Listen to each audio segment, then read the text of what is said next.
Bien, dans la précédente vidéo, on était en train de calculer le pH d'une solution d'acide chlorhydrique. Et la concentration était Ca, la concentration molaire était Ca égale à 5 fois 10 exposant moins 8 mol par litre. Alors, on avait montré que la concentration de Cl- était égale à Ca.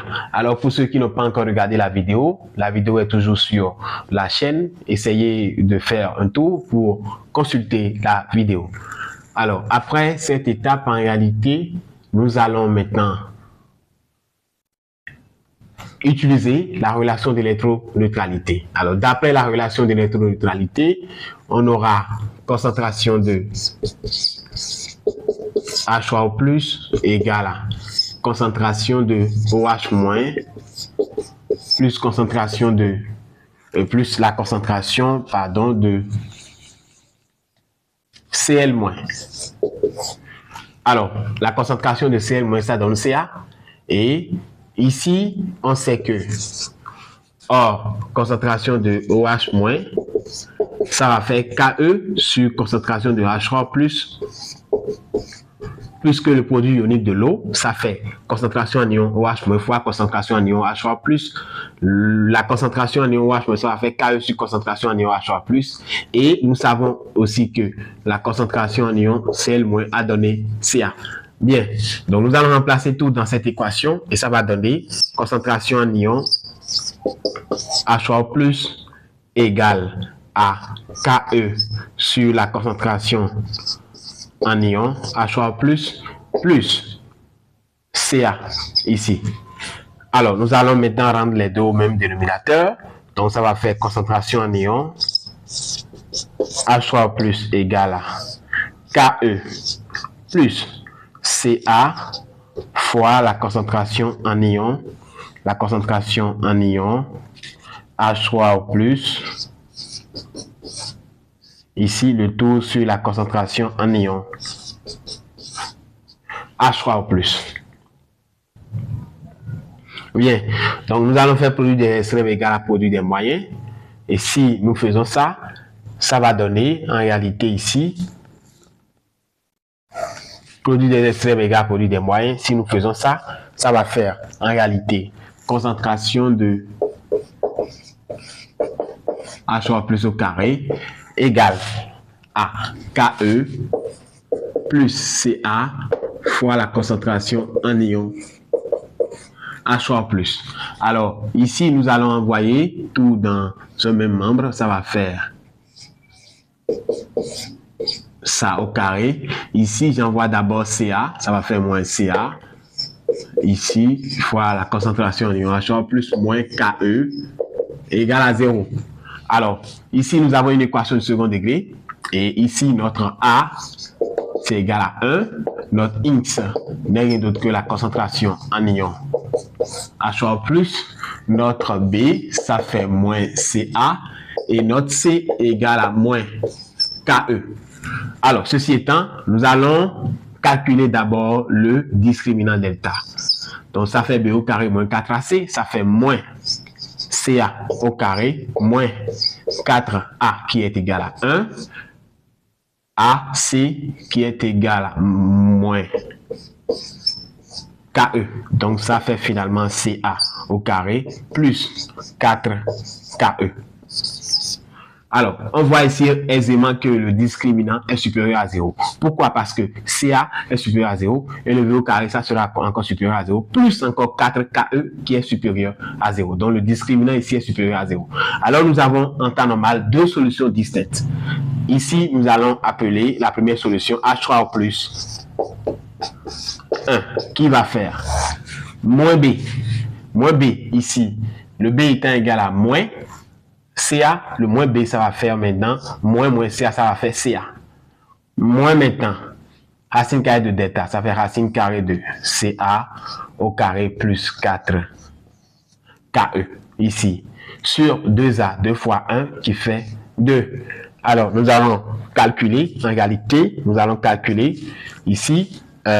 Ici, si on calcule, on aura 5, 10 exposant moins 8, en réalité moins racine carrée de 5 17 supposant moins 8, le tout au carré, plus 4 fois 17 supposant moins 14 sur 2. Alors, si on calcule bien, ici, on doit trouver, donc on fait 5 exposant moins 8, le tout au carré, plus 4 exposant moins 14 égale racine carrée, maintenant, plus 5 expo moins 8, divisé par 2, ça donne ici, si on fait 5, si on fait 5 expo moins 8, le tout au carré, plus 4 expo moins 14, ici, plus 5 expo moins 8, divisé par 2, ça donne moins 7,80. Ici, ça donne ça. Et on sait que notre concentration molaire ne peut pas donner une valeur négative. Donc, ça veut dire que c'est absurde. Alors, nous allons maintenant calculer la deuxième solution pour voir.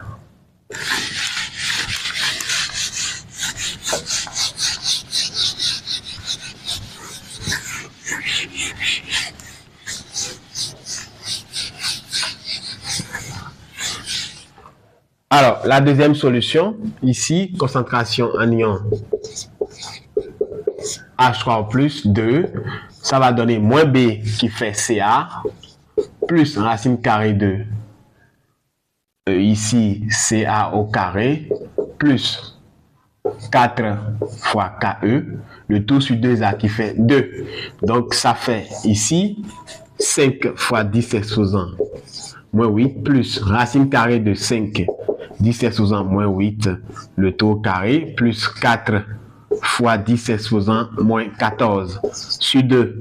Alors, si nous faisons ça, ça fait 5 exposant moins 8, le tout au carré, plus 4 expo moins 14. Ici, plus maintenant 5 expo moins 8 égale divisé par 2. Ici, ça fait 1,28. Ici, ça fait maintenant mol par litre. On voit que cette valeur est supérieure à 0. Donc, ça coïncide bien avec la grandeur. Donc, finalement, on a une seule valeur. Donc, ici, finalement, la concentration, comme on n'a plus deux solutions, on a l'unique solution. Finalement, ça va donner 1,28 mol par litre. Alors, ceci étant, le pH maintenant va donner moins logarithme décimal de 1,28 ici. Donc, si le calcul est bien fait, le pH doit donner 6,89. Donc, le pH de la solution d'acide chlorhydrique qui a pour concentration molaire 5,17 moins 8 est égal finalement à 6,89.